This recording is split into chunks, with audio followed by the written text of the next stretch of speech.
Hello बच्चा लोग, मैं कंचन फिर से स्वागत करती हूँ हमारे YouTube channel lots of study पर।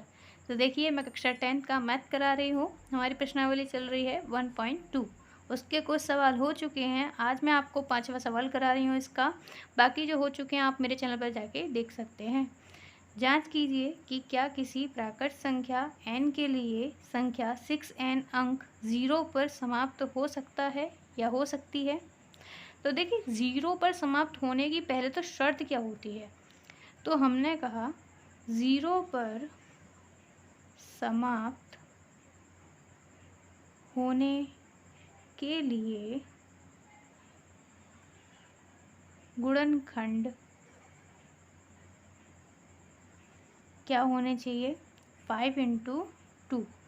कभी भी हमको यदि 0 अंत में लाना है तो हमको हमेशा गुणनखंड 5 × 2 चाहिए ही होगा। ये शर्त होती है किसकी, 0 की। तो उसने बोला 6n, तो हमने बोला n कोई प्राकृत संख्या है। अब कोई प्राकृत संख्या 1 से लेके कोई भी तुम अनंत तक रख लो, लेकिन 6n के जो गुणनखंड होते हैं वो क्या होते हैं, 2 × 3। अब 2 × 3 कभी मल्टीप्लाई पे 0 नहीं देगा, तो हम यहाँ लिख देते हैं 6n के गुणनखंड 2 × 3 हैं जो कभी भी 0 पर समाप्त नहीं होंगे। इसलिए 6n अंक, यही लाइन लिख देते हैं, 0 पर समाप्त नहीं हो सकता।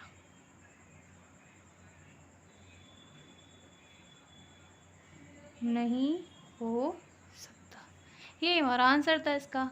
ये सिर्फ हमें कुछ नॉलेज पता करने के लिए क्वेश्चन दिए जाते हैं। हमको एक एग्जाम क्वेश्चन बुक्स में जो होते हैं कुछ नॉलेज पता करने के लिए कि हमको कुछ नॉलेज पता होना चाहिए कि 0 कब लास्ट में आता है। 0 लास्ट में जब ही आता है जब 5 × 2 किसी भी गुणनखंड में हो, वरना कभी 0 नहीं आएगा।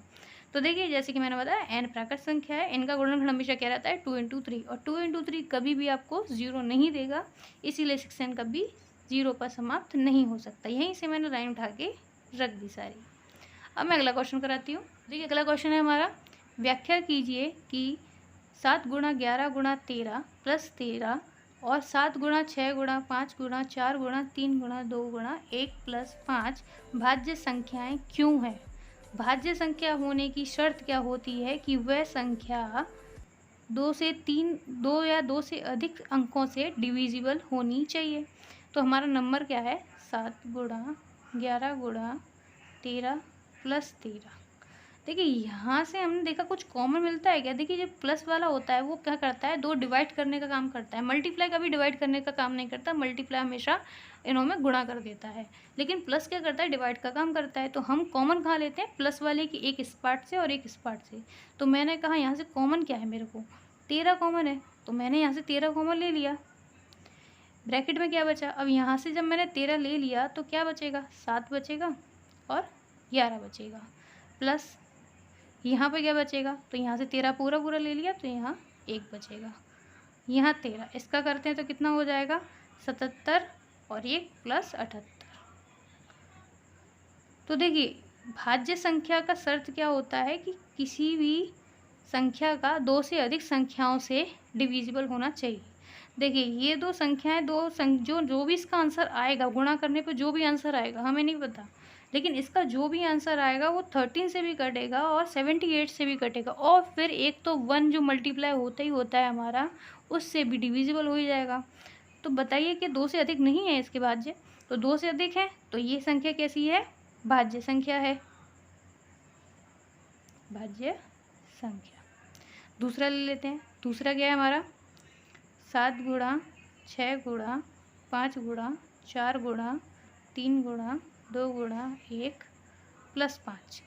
अब इसमें से कॉमन देख लेते हैं। तो देखिए ये पूरा मल्टीप्लाई वाला जो भाग है इधर से कॉमन लेते हैं तो जाएगा 5, और प्लस का जो बॉर्डर वाला जो काम करता है वो यहाँ ये भी 5, यहाँ भी 5 और यहाँ भी 5, तो दोनों से मैंने 5 ले लिया। क्या बचा 7 गुणा 6 गुणा 4 गुणा 3 गुणा 2 गुणा 1 प्लस, और यहाँ से 5 चला गया तो बच गया 1। क्या आ जाएगा यहाँ 5, इसका पूरे का जब मल्टीप्लाई करेंगे तो पूरे का मल्टीप्लाई करने पर आएगा हमारा 1008 और यहाँ प्लस 1, तो हो जाएगा 5 × 1009। फिर से देख लीजिए वही सेट मैंने फिर से बोला कि यहाँ पे देखिए भाज्य में क्या होता है 2 अंकों से अधिक डिविजिबल होना चाहिए। तो देखिए यहाँ पर 5 जो भी आंसर आएगा इनका 5 से भी मल्टीप्लाई है और इससे भी इसका विभाजित होना संभव है। क्यों? क्योंकि दोनों ही मल्टीप्लाई में है। यहाँ पर 1 तो होते ही होता है जो कि हमारा भाज्य को कहीं ना कहीं किसी भी नंबर को काटने के लिए 1 होते ही होता है। तो ये भी संख्या कैसी हो गई? भाज्य संख्या। तो ये भाज्य संख्या क्यों है हमें समझ में आ गई, क्योंकि इसके जो डिविजिबल इसके जो गुणनखंड हैं वो 2 से अधिक हैं, इसीलिए ये दोनों संख्याएं कैसी हैं? दोनों संख्याएं भाज्य संख्याएं है। ये हमारा आंसर हो जाएगा। आया आपको समझ में? बहुत इजी था, बस उसके गुणनखंड में भाज्य की शर्त पता होना चाहिए, बाकी सवाल कर सकते हैं। अब मैं अगला क्वेश्चन करती हूँ। अगला सवाल है, देखिए अगला सवाल है हमारा 7। ये क्वेश्चन कुछ इस तरह है जैसे एक कहावत आपने सुनी होगी, खोदा पहाड़ निकली चुईया टाइप्स। मतलब इतना बड़ा क्वेश्चन है पर आंसर उसका इतना छुटकू सा है। देखिए कैसे, किसी खेल के मैदान के चारों ओर एक वृत्ताकार पथ है। इस मैदान का एक चक्कर लगाने पर सोनिया को 18 मिनट लगते हैं, जबकि इसी मैदान का एक चक्कर लगाने में रवि को 12 मिनट लगते हैं। मान लीजिए वह दोनों एक ही स्थान पर एक ही समय से चलना प्रारंभ करके एक ही दिशा में चलते हैं, तो बताइए कितने समय बाद वह पुनः प्रारंभिक स्थान पर मिलेंगे। यानी किसी सर्कल पे वो चक्कर लगा रहे हैं, किसी जगह से दोनों ने स्टार्टिंग किया दौड़ना, यहाँ से सोनिया ने भी किया, यहाँ से रवि ने भी किया। बस इतना अंतर है कि सोनिया जो थी वो 18 मिनट में करती हैं और जो रवि थे वो कर रहे हैं कितने मिनट में? 12 मिनट में। अब इसमें क्या करें, प्रारंभिक स्थान पर वो कब मिलेंगे? तो प्रारंभिक स्थान तो हमें जब पता होगा ना, जब हम पूरा सर्कल का हमें एवरेज पूरा सर्कल का ये पता होगा कि कितना इसका लेंथ है पूरा। तो हमें लेंथ पता करने के लिए क्या करना पड़ेगा? तो हमने इनका क्या ले लिया, हमने इनका ले लिया है, लेना है इनका एलसीएम। एलसीएम लेंगे 12 का और 18 का। किसी भी कभी भी ऐसा क्वेश्चन हो जाए कि कोई आदमी कहीं से दौड़ना स्टार्ट करता है और दूसरा आदमी भी वहीं से दौड़ना स्टार्ट करता है, इतने मिनट में पहुंचता है, वह दूसरे इतने मिनट पहुंचता है, दोनों एक ही स्थान से एक ही दिशा में एक ही जगह पहुंचना चाहते हैं, तो बताओ कितना टाइम लगेगा। हमेशा ऐसे क्वेश्चन में क्या होता है? एलसीएम होता है। तो एलसीएम मैं कर देती हूँ। 2 का भाग लगाया 6 बार, 2 का भाग लगाया 9 बार, फिर 2 का भाग लगाया 3 बार, यहाँ 9 से जाएगा नहीं, फिर 3 से जाएगा, 3 एकम 3, 3 त्रिका 9, फिर 3 से जाएगा, 3 एकम 3, 3 एकम 3। तो देखिए क्या मिला हमको इसमें, 18 का 18 और 12 का एलसीएम क्या मिला आपको? 2 गुणा 2 गुणा 3 गुणा 3, कितना हो जाएगा? 2 दूनी 4, 4 तिया 12, 12 ती 36, तो 36 मिनट। क्योंकि हमें क्या बताना था? स्थान पर कब मिलेंगे, समय में बताना था। जब वो सब कुछ मिनट में चल रहा था तो ये आंसर भी हमारा किस में आएगा? मिनट में आएगा। तो आपने देखा, मैंने बोला था ये सवाल कुछ इस तरह ही है, खोदा पहाड़ निकली चुईया। इतना बड़ा सवाल था लेकिन आंसर कितना था? इसमें से कई बच्चे तो ये सवाल देख के सोचेंगे कि ये सवाल आया ही क्यों। तो देखिए जोक सवाल। तो देखिए आपको अगर अच्छा लगा हो आज हमारी प्रश्नावली 1.2 ख़त्म होती है यहाँ पर। अब मैं कल से स्टार्ट करूँगी 1.3।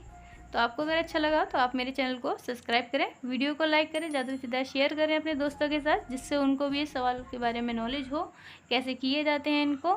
बाकी आज के लिए धन्यवाद।